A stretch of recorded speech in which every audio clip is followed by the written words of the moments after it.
Hi everyone, welcome to the Knowleaf podcast. Today we are in Sonoma County Fairgrounds at the beautiful Hall of Flowers. So excited to be here and super excited to talk with Vanessa Lavorato with Marigold Sweet. My name is Vanessa Lavorato and I make Marigold chocolates, which is a cannabis chocolatier. I've been doing that since 2010. 2010? Yes. Wow. I started here in the Bay Area.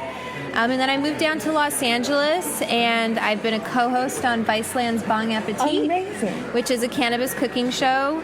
And yeah, that's kind of what I do. I'm working on a cookbook and just kind of got a lot of brews happening. Great. So. What kind of chocolates do you make? I make confections, so fleur de sel caramel, which is like a chewy caramel covered in dark chocolate. Oh, that sounds delicious. With a little bit of Maldon salt on top. And then I do a peanut butter cream, which is kind of like a Reese's peanut butter cup, a little bit fancier, with milk chocolate.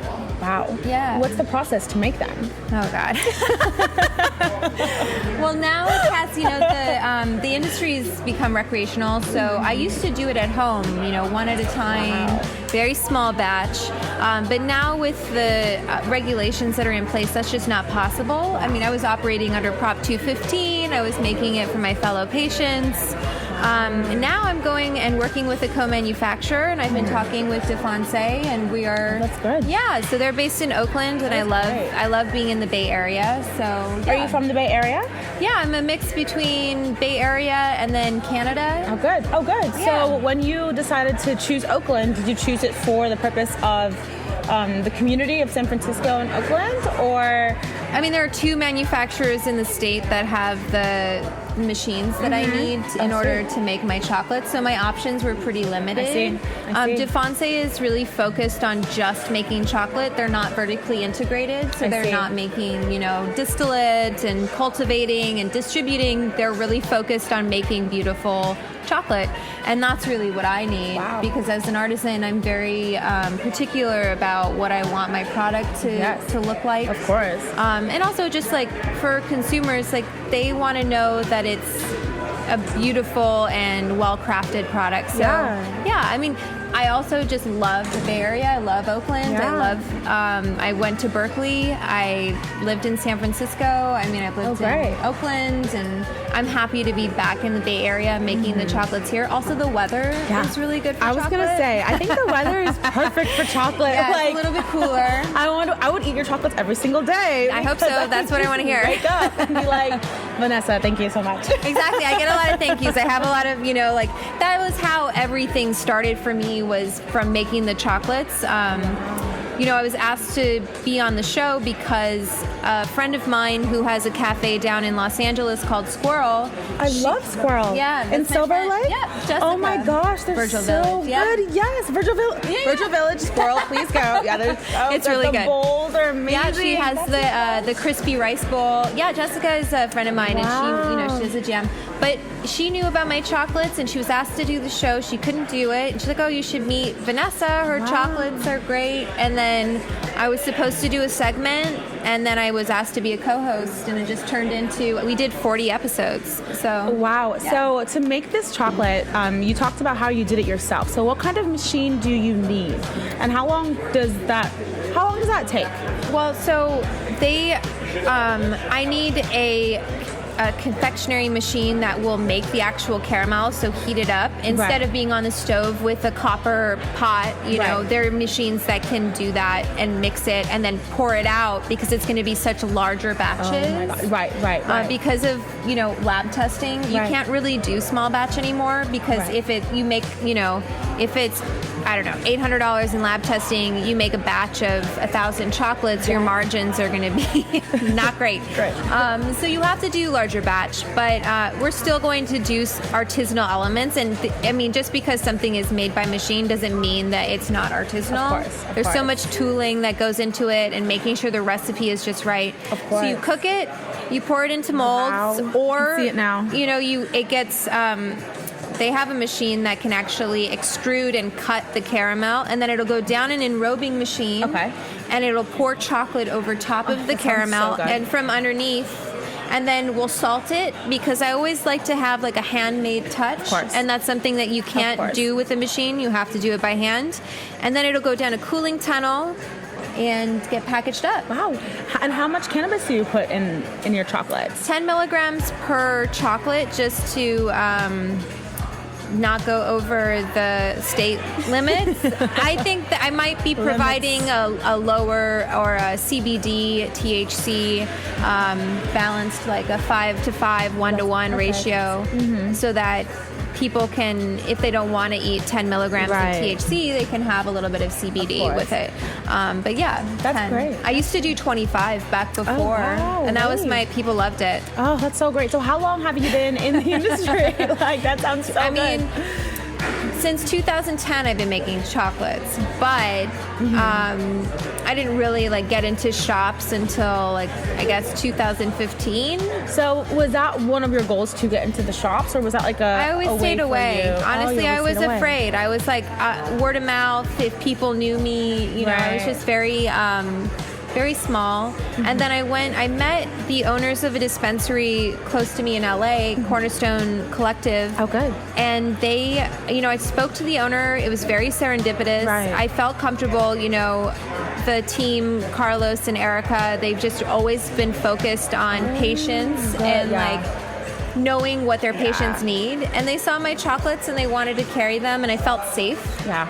Because that's kind of the biggest thing, is feeling comfortable and feeling safe with whoever you're working with. Back before the industry, what it is now. Today, can't believe. Yeah, it's wow. I mean, this is a different.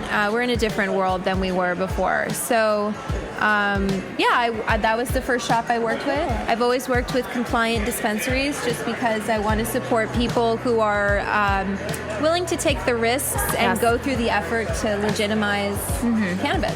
Perfect. So, I know, that's why we're here today. That's why we're here. Do you have a team helping you out with making your chocolates? DeFonse will be helping make it, and then I have my business partner Varun. Is my friend, but it's just me. Oh, great! I'm it. That's amazing. Yeah, girl. Make it happen. Thank you. Make it happen. What more do you need? Right? Yeah. I got this. I got it. I'm fine. So when you're here today at Hall of Flowers, is this your first Hall of Flowers event? It is. I'm really excited. It's my first one. Oh my God. Were you here yesterday too? I wasn't. I just got in this morning. I was in LA. Thank you. But I heard it's really cool. So cool. It's so cool. Have you done a little bit of research with where you want to go today, or you're just sort of letting the wind blow? No, I got some people I need to say hello to that I'd like to link up with. I mean, I definitely think this is a place for a meeting of the minds. So I'm excited about that. Oh my God, you're gonna meet the most amazing people. I can just guarantee it. You feel it? They're gonna love you. You make chocolate. I know. Who doesn't? I'm always a little chocolate. Sometimes people don't like chocolate. I'm like, I don't know if I trust you. I know, right? I'm just you're not into it. Okay, I don't know. Whenever, because the guys here at Knowleaf, they're out and they're outsourcing. I'm just like, please come back and bring me a piece of chocolate. Yeah, where's my goodie bag? All I need. It's like Halloween. You want to have your pillowcase full of goodies. So tell me a little bit about the name behind your chocolates. Marigold Sweets? Yes. Well, marigold is also an edible flower. And honestly, I was at this restaurant in Berkeley, Chez Panisse, and it was Parsi New Year.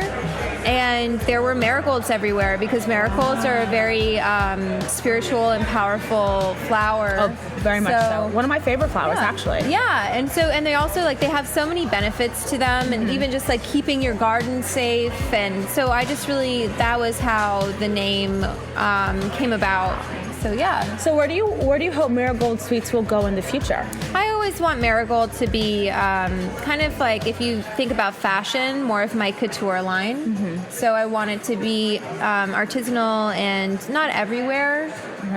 In specific places where I know that it will. It's trusted. Well, it'll just, people will understand it, of course, and want it. Right. So.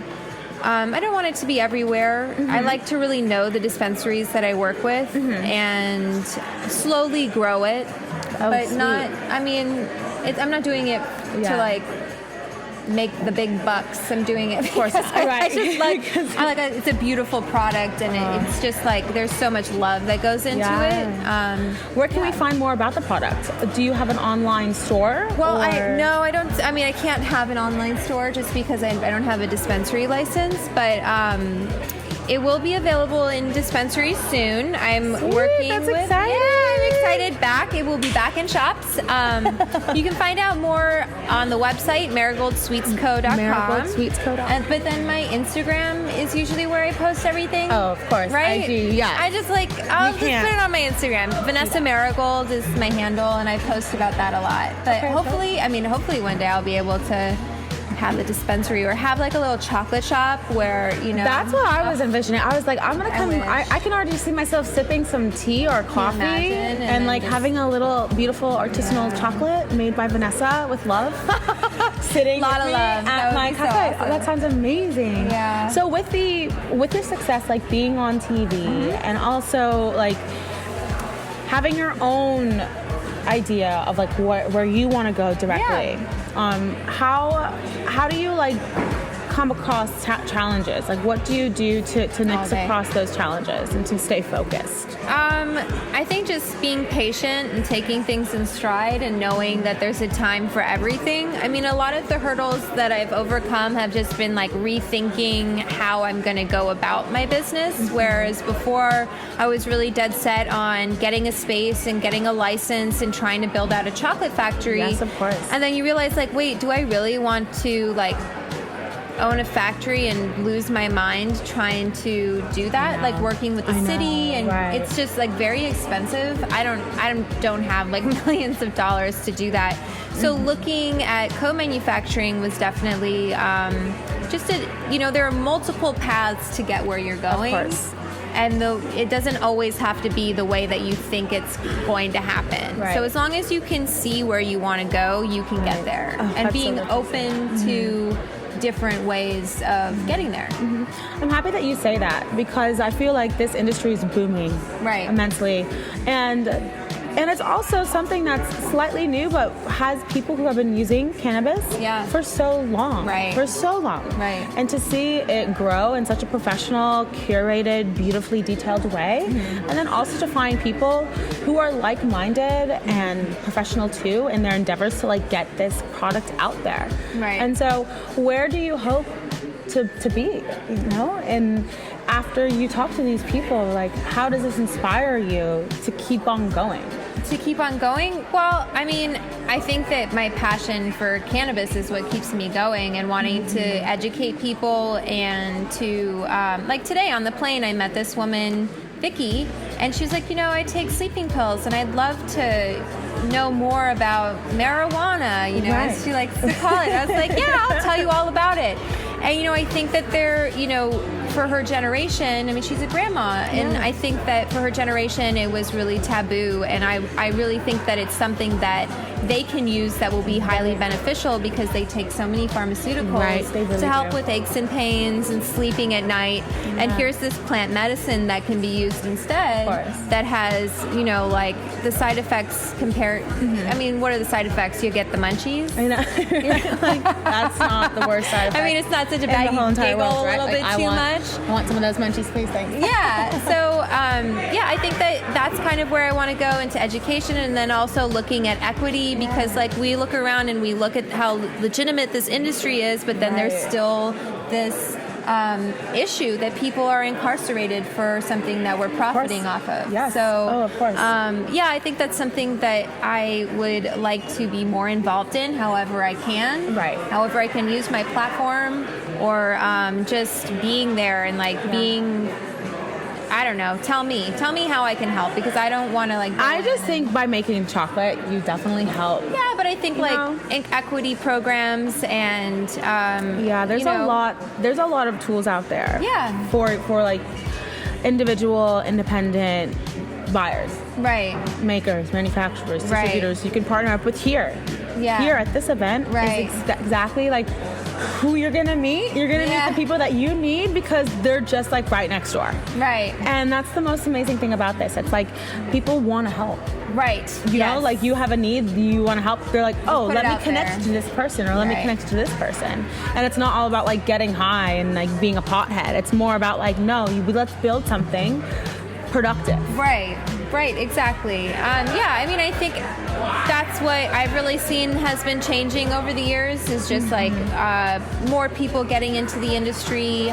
Hopefully it will be inclusive of everybody, and you know, and I think that's really what it was all about. You know, was like if you I don't know, you always knew when somebody else smoked weed. You know, you ever go to a party and you can just tell. You just find them. Yep, they got it. Yep. Or you can smell it. It doesn't matter where you are. Exactly. So I think there is that kind of inclusivity in this industry, and so I mean, I continue to see it and to I'm happy that you did. So can I ask, like, does your family? How is it to like start cannabis with knowing where the past generation?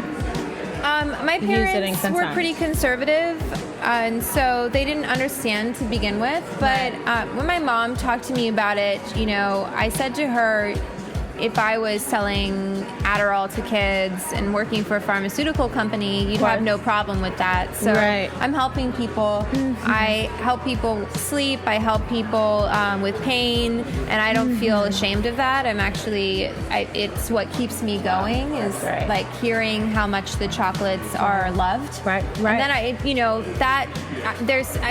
made a cake the other day for my friend for her birthday, and she was like, "Thank you so much. Thank you so much." I was like, "You don't understand how much pleasure I get out of seeing people eat it and love it." You know, like it's like, I mean, it's an ego stroke. That's an ego stroke, of course. I mean, that's what keeps me going. But my parents were. It took a little bit, but then, you know, with the television show, the thing about food is it's just this, you know, to break bread, it really brings down people's barriers, and you can open minds anytime that you use food. It's like this, you know, it brings people together, and so does cannabis. And so putting those two things together is like this really magical recipe for changing minds. Oh, goodness. And so when you're here today, what is the most exciting thing that you're looking forward to? Well, I'm speaking later today. I'm speaking on cannabis curiosity and creative connections. And I'm excited about that. And You're going to do great. Thank you. You're going to do great. I'm excited to talk to some laboratories and to say hi to my friends at Gossamer, which is a really cool magazine. Oh, I read them. Yeah, Gossamer is great because they're kind of peripheral. So it's like what you want to read when you are high.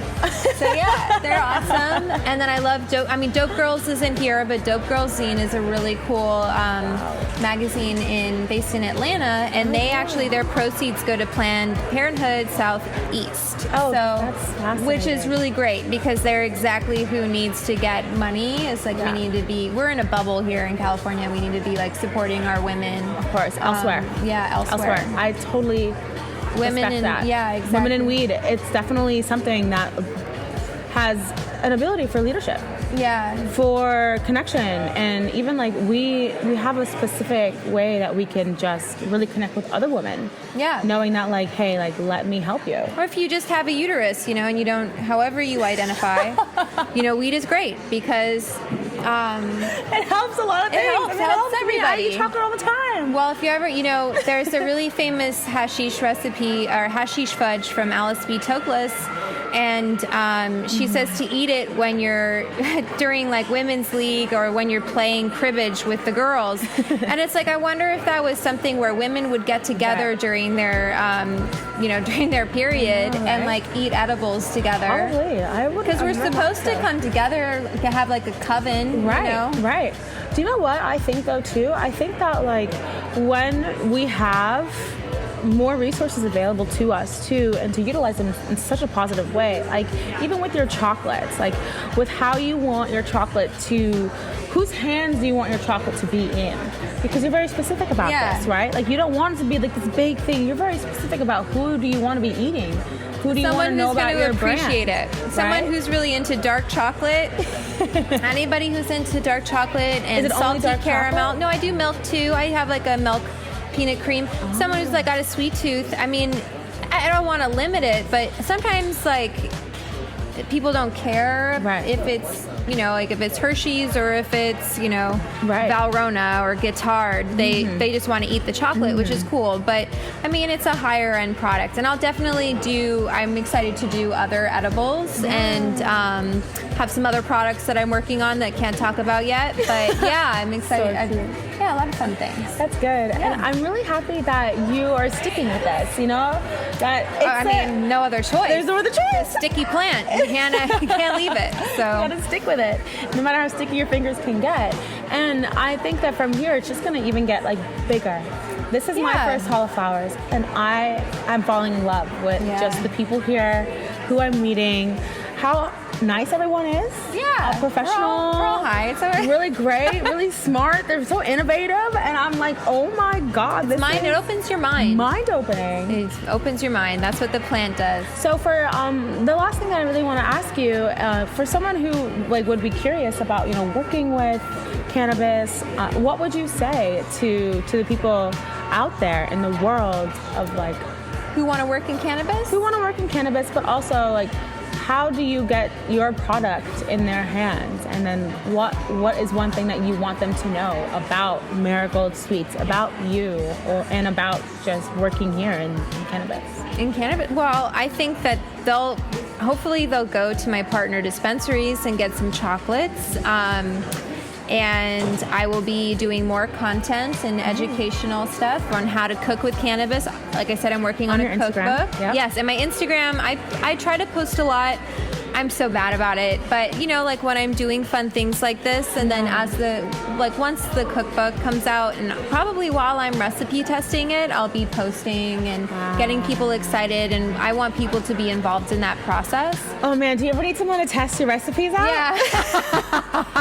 Yeah, exactly. I mean, because I'm just gonna be like, I'll help you out because you have to focus and work. And I'll be like, hold on, wait a minute. I need to test. My taste buds are really good, by the way. Awesome. Yeah, I need a good palate. They know. Yeah, you'll be like, it's a little too green. The cookbook is really exciting, though. Are there other cookbooks like it? Of course. I mean, not like this. I mean, this is my voice. It's questions I've been asking and thinking about for however many years, and also like cooking with cannabis across so many different types of cuisine, from you know, like Thai food to Brazilian food to Cuban food, and being like, oh, how it's so easy to cook with. It doesn't need to be this complicated process. You know, I really want people to feel like it's intuitive. I know. When they're cooking in the kitchen. I agree. I made cannabis butter once, and it was such a multi-layered process. It doesn't need to be. It's complicated. I was like, oh gosh, I'm never going to do this. You're never going to do it again. No. And that's the thing with cooking. Like anytime there is a step that is deterring you from cooking, it's like, is it really worth it? Yeah.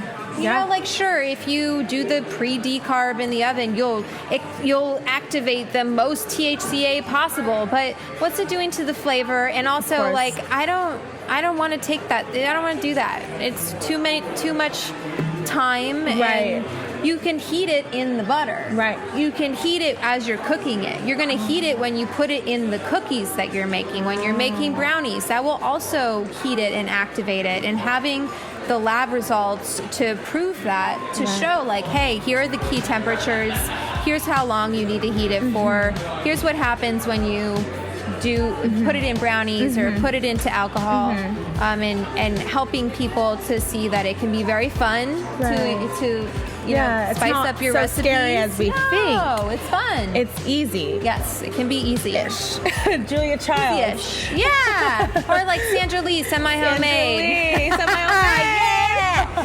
Give me a cocktail. I need that right now. Right? Just kidding. You know what I mean? I love it that she just gets wasted on camera. It's awesome. So funny. Oh, I'm so excited with this industry. You know, it makes me so happy to know that there are people here who are in it to win it. Yeah. No matter what.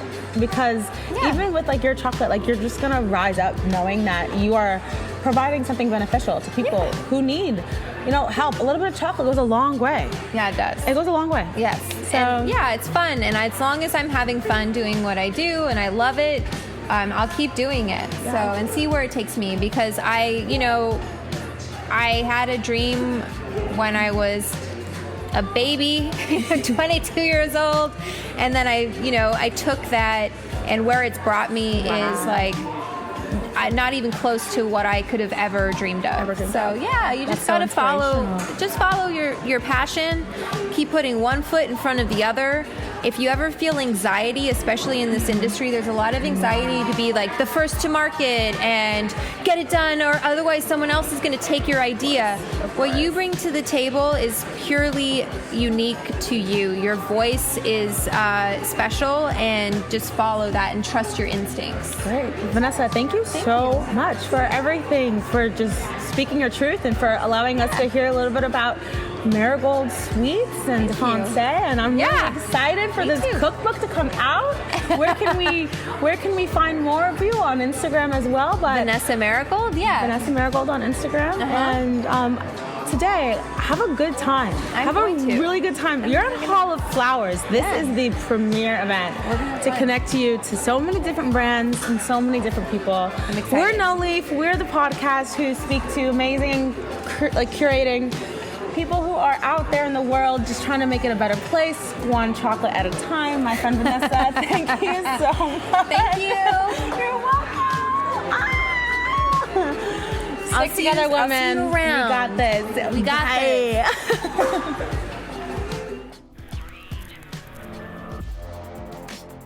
The Knowleaf podcast brings you the stories of the cultivators, manufacturers, brands, dispensaries, and cannabis professionals to help consumers like you find the best value and support a movement that you truly believe in. We are in the know, we connect people to the leaf, and we want you to know leaf. Sign up on our website and tune in.